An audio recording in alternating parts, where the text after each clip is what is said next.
Trend Online Academy som sa dozvedel z časopisu Trend. Prostredníctvom newslettera.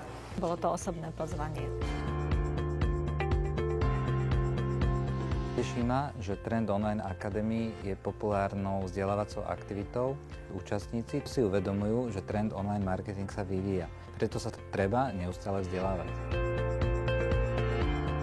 Pre marketérov som im dal informácie, ako plánovať reklamu, cieliť a rovnako tak, na čo nezabúdať pri nových sociálnych sieťach. Taktiež sme si povedali o nových trendoch vo web dizajne.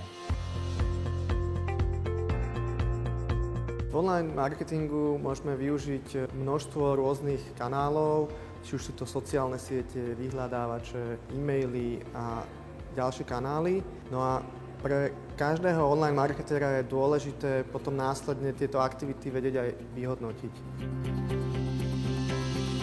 A moja prednáška bola o tom, ako personalizovať nostalgiu marketingu a ako komunikujeme so zákazníkom cez sociálne médiá.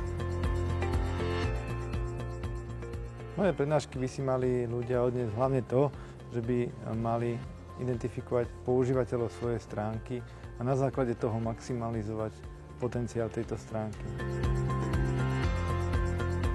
Potrebujeme niekedy sa pretláčať s klientami a ísť si za svojím cieľom, aj keď tie prvé reakcie častokrát z trhu alebo od klientov nie sú úplne pozitívne.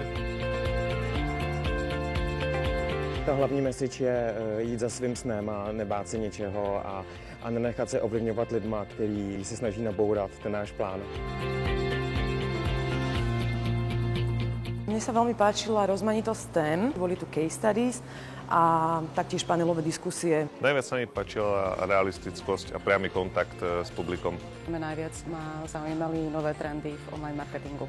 Myslím si, že je to jedna z puclí v tom marketingovom mixe, ktorá ide milovými krokmi a treba sledovať trend, aby sa trend stal samozrejmosťou.